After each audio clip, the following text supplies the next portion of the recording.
بسم اللہ الرحمن الرحیم لا الہ الا انت سبحانک انی کنت من الظالمین۔ السلام علیکم dear students, welcome to class 6۔ آج ہم جو پڑھنے جا رہے ہیں وہ ہے نظم نعت۔ نظم نعت کے شاعر کا نام ہے قیوم نظر۔ پیارے بچوں، آپ جانتے ہیں کہ نعت وہ نظم ہوتی ہے جس میں حضور صلی اللہ علیہ وسلم کی تعریف کی جائے۔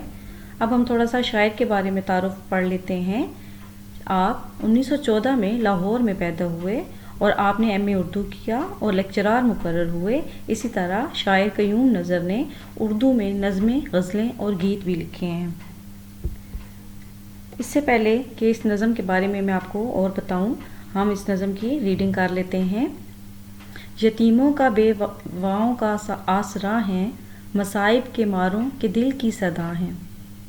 وہ مشکل کشا ہیں، وہ حاجت روا ہیں، ہمارے نبی خاتم الانبیاء ہیں۔ خدا کی پرستش کا پیغام لائے، جہاں کے لیے دین اسلام لائے۔ زمیں آسماں ان کے مدحت سرا ہیں، ہمارے نبی خاتم الانبیاء ہیں۔ دیا علم و حکمت جہالت مٹائی، اخوت بڑھائی شرافت سکھائی۔ صداقت کی دنیا کی وہ انتہا ہیں، ہمارے نبی خاتم الانبیاء ہیں۔ غریبوں کو قوت عطا کی انہوں نے، مریضوں کے حق میں دعا کی انہوں نے۔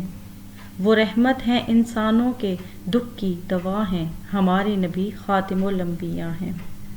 فساد اور فتنہ مٹا ان کے دم سے، بڑھا سلسلہ ان کے دم سے۔ محبت کی منزل کی وہ رہنما ہیں، ہمارے نبی خاتم الانبیاء ہیں۔ بچوں، میں آپ کو اس نظم کو تھوڑا سا ایکسپلین کر دیتی ہوں تاکہ آپ کو اور زیادہ جب سمجھ آئے گی تو آپ کو زیادہ مزہ آئے گا پڑھنے میں، اور آپ کو پتہ ہو کہ شاعر قیوم نظر نے اس نعت میں ہمیں کیا بتایا ہے۔ اس نعت میں شاعر نے ہمیں بتانے کی کوشش کی ہے کہ آپ صلی اللہ علیہ وسلم یتیموں اور بیواؤں کا سہارا تھے۔ آپ صلی اللہ علیہ وسلم خود یتیم تھے، اسی لیے انہیں احساس تھا کہ ان لوگوں کا جو یتیم تھے، آپ یتیموں کے والی تھے۔ کوئی بھی مصیبت میں ہوتا تو وہ حضور صلی اللہ علیہ وسلم سے مدد مانگتا، اور آپ ہر ممکن دوسروں کی مدد فرماتے بھی۔ خود بھوکے بھی رہ جاتے تھے کئی بھی کبھار، مگر دوسروں کی مدد ضرور کرتے تھے۔ خود یتیموں کی سرپرستی کرتے تھے، اور آپ نے یتیموں کے بارے میں فرمایا، جو یتیم ہو اس کو مت دبا، اور جو مانگتا ہو اس کو مت جھڑک۔ اسی طرح اس نظم میں یہ بھی بتایا گیا ہے، آپ صلی اللہ علیہ وسلم کی صفات بیان کی گئی ہیں، اور یہ بھی بتایا گیا ہے کہ آپ سب کا خیال رکھتے تھے۔ آپ صلی اللہ علیہ وسلم نے کبھی کسی کو تکلیف نہیں پہنچائی تھی۔ آپ صلی اللہ علیہ وسلم دوسروں کی مشکلات کا مداوع کرتے تھے، انہیں مشکلات کو دور کرتے تھے۔ آپ صلی اللہ علیہ وسلم مشکل کشاں ہیں، کوئی بھی مشکل میں ہوتا تو آپ صلی اللہ علیہ وسلم اس کی مشکل ضرور دور کرتے۔ آپ حاجت روا ہیں، یعنی ضرورت پوری کرنے والے۔ کسی کو کوئی بھی حاجت ہوتی تو وہ آپ صلی اللہ علیہ وسلم کے پاس تشریف لاتا۔ اسی طرح اس نظم میں ہمیں یہ بھی بتایا گیا ہے کہ ہمارے نبی اللہ تعالیٰ کے آخری نبی ہیں، آپ کے بعد کوئی نبی نہیں آئے گا، آپ خاتم الانبیاء ہیں، یعنی آپ پر نبوت کا سلسلہ ختم ہوا۔ اسی طرح اس نظم میں شاعر حضور صلی اللہ علیہ وسلم کی تعریف بیان کرتے ہوئے یہ بھی کہہ رہے ہیں کہ حضور صلی اللہ علیہ وسلم اللہ تعالیٰ کی عبادت کا پیغام لائے، انہوں نے دین اسلام کا پرچار کیا، اور یہ آپ صلی اللہ علیہ وسلم نے ہی ہمیں اللہ تعالیٰ کا پیغام دیا کہ اللہ ایک ہے اور اس کے سوا کوئی عبادت کے لائق نہیں۔ تمام کائنات کا خالق و مالک اللہ ہی ہے، اور ہم پر سب سے زیادہ حق اللہ کا ادا کرنا ہی مقدم ہے۔ انسان چاہتے ہوئے بھی اللہ تعالیٰ کا حق ادا نہیں کر سکتا۔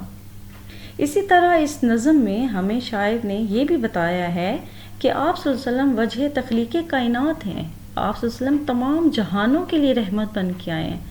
زمین و آسمان آپ کی تعریف بیان کرتے ہیں، دنیا میں رہنے والے اور آسمانی مخلوق یعنی فرشتے بھی آپ کی تعریف کرتے ہیں، آپ پر درود بھیجتے ہیں۔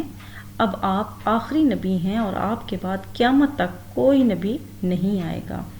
اسی طرح نظم میں بچوں اور بھی کافی حضور صلی اللہ علیہ وسلم کی تعریف کی گئی ہے۔ یہ بھی بتایا گیا ہے کہ آپ کے آنے سے کس طرح سے علم و حکمت ہر طرف پھیلی، اور کس طرح سے جہالت کے جو گھنے بادل تھے وہ چھٹ گئے، اور کس طرح سے آپ نے ہمیں مسلمانوں کو اخوت یعنی بھائی چارے سے رہنا سکھایا، ہمیں شرافت کی زندگی جینا سکھائی، ہمیں دنیا میں رہنے کے ڈھنگ طور طریقے سکھائے۔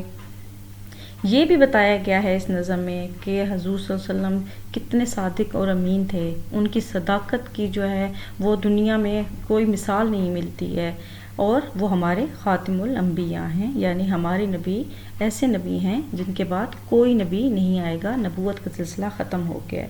اب میں آپ کو اس کے تھوڑے سے مشکل الفاظ کے معنی بتا دیتی ہوں۔ اخوت بھائی چارہ، حاجت روا ضرورت پوری کرنے والا، صداقت سچائی، فتنہ فساد کو کہتے ہیں، مدت سرا تعریف کرنے والے، مشکل کشا مشکل حل کرنے والے، مصائب مصیبت کی جمع۔ اب بچوں آپ نے اس نظم کو اچھی طرح پڑھنا ہے، اس کے مشکل الفاظ کے معنی لکھنے ہیں، اور نوٹس میں آپ کو ان کے سوالات کے جوابات دیے گئے ہیں، وہ بھی آپ نے حل کرنے ہیں، اور کام آپ نے بہت اچھا صاف ستھرا کرنا ہے اور اپنا خیال بھی رکھنا ہے۔ اس کے علاوہ اگر آپ نے کچھ پوچھنا ہے تو آپ پوچھ سکتے ہیں، میں آپ کو انشاءاللہ ضرور بتاؤں گی۔